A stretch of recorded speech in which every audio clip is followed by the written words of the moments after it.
This week, the Carol Baldwin Foundation, through you, announced you're discontinuing your appearance at the New York State Fair. Yes. Just wondering if you could explain why. Well, I've tried for about 8 months to go down and talk to them, speak to them about this bottle and can. We already have a booth there, and then we do the bottles and cans. And last year they allowed the employees of the fair, so the temporary summer employees, to work doing, which we have to take all the garbage bags out of the pink cans, bring them to a specific area, and then take the garbage from the cans. You have to separate that or the distributor won't pick it up. And then we have a distributor that comes every day and picks up those cans that are clean. The first year we did it in 2018, it was garbage and bottles mixed, and it was $50,000 worth of cans that first year, divided by 6 cents. So that's a lot of cans.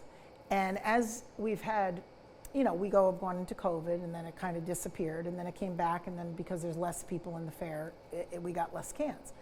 So last year, we did the same thing we used to gather with our volunteers. That's how it happened the first 2 years. Then it was COVID.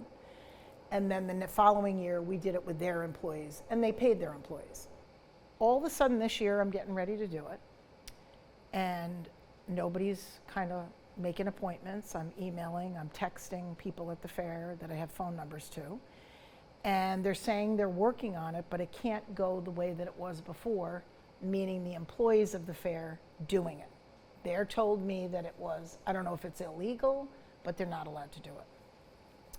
Well, the 2 janitorial companies that work in there, and they have a bid to do the garbage, they came to me and said that they would be willing to pay the employees. So 4 hours, 8 to 4, 4 people, 8 to 4, 4 people, 4 to 12, to the tune of probably $12,000 they were going to pay the people to do it.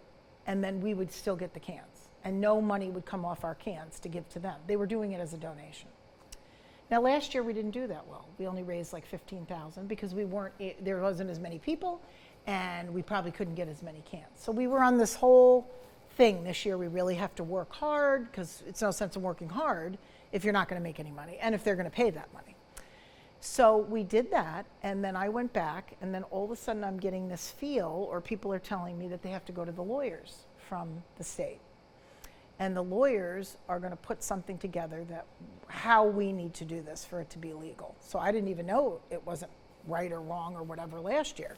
So we've worked so hard to make this happen and make it better and improve it every year. And then when they said they needed to talk to lawyers, I'm thinking, well, why don't we get in a room with the commissioner, with the director, with anybody that's in Albany that's there, and have them come into the room. We all talk about it in a meeting. That's how it used to be. I mean, I've gone to the fair for 33 years. This year, I feel like I'm on lockdown still from COVID, meaning when you walk in there, I know in certain buildings you need to protect people. I'm not saying you don't. But I don't get the feeling that there's nobody at the desk. It's like you walk in and you feel very sterile. It's just uncomfortable.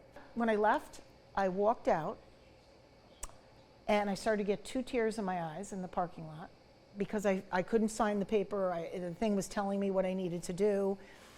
And a little while later, on Saturday, I got a couple phone calls. I just said, I'm done anyway. So why start answering these calls and have them say, we're willing to do this? And then I went from that to, they wanted to talk to me, and they were going to change that contract. So 8 months we've had a contract with attorneys that they were ruling it from the state of New York, the concept of this, and they were putting this together.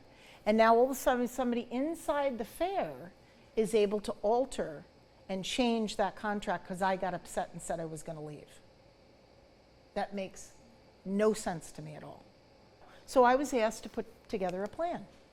And I was asked about proving that my mother's charity, you could go online and find out that we've given $4 million to Upstate.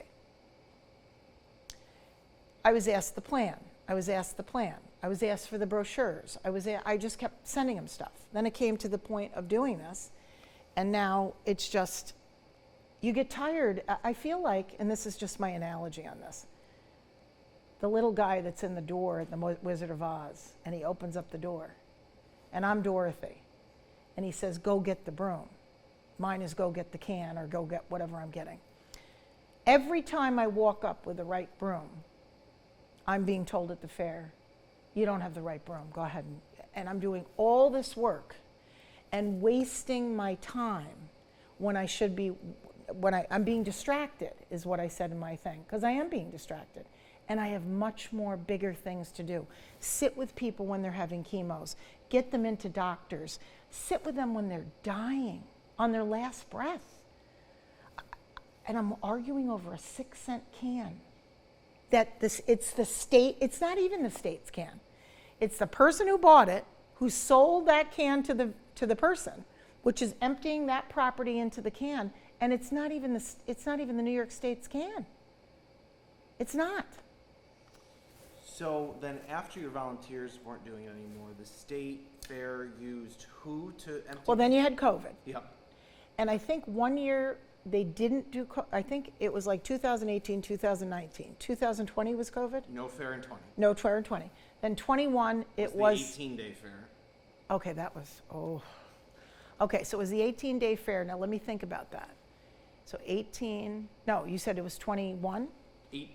21 was the 18-day fair. So we did it then. We did it Who then. did the emptying? We did. Okay. And then in 22, last year, we had the fair employees that did it. And they had a whole team, 4 people. And it's kind of in a good way, not that the janitorial isn't, but I think what they're saying is if the janitorial does it, and this is what was put in the contract, they need to know every single person that's in there. Because what's going to happen is the first 2 days of the fair are kind of slower only because it's a weekday. So the cans don't produce, but they have to keep up with the cans, because if you don't keep up with the cans, it starts to get real yucky and there's bugs in there and it just gets even worse. So they have to keep up with what they're doing. So people are pulling them, that's with the janitorial companies that they're paying, and they bring them back to this horse barn, and then those four during each shift would be separating them.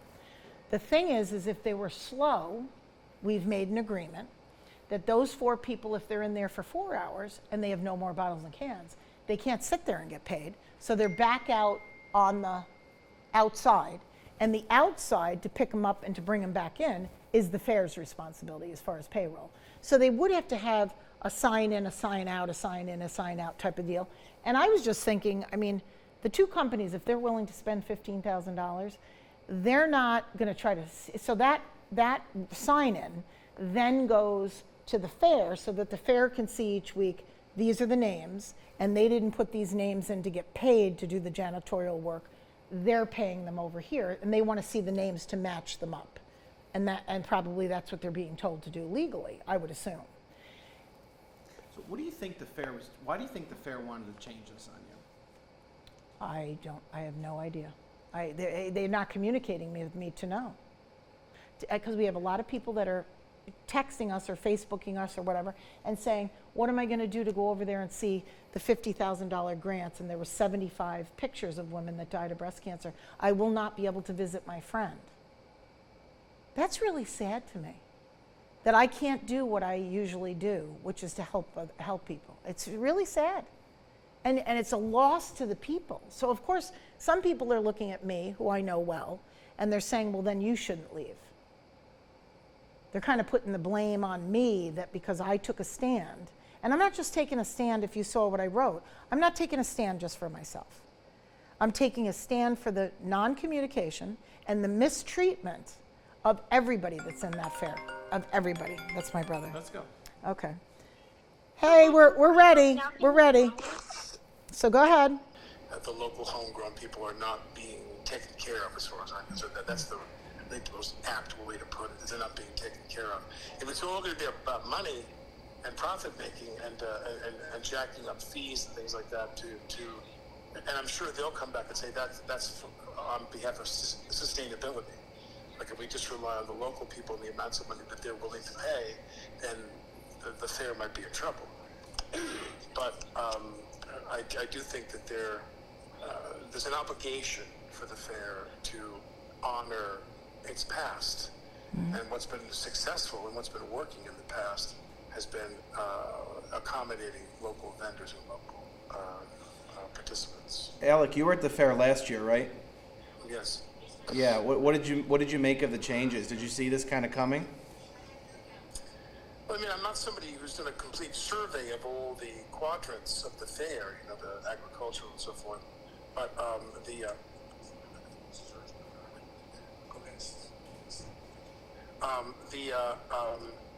I mean, I don't have a wall-to-wall survey of what's going on at the fair and how's it going. But I do know that, Albany, before Hochul, I mean, long before Hochul, has been a very pay-or-play kind of an operation.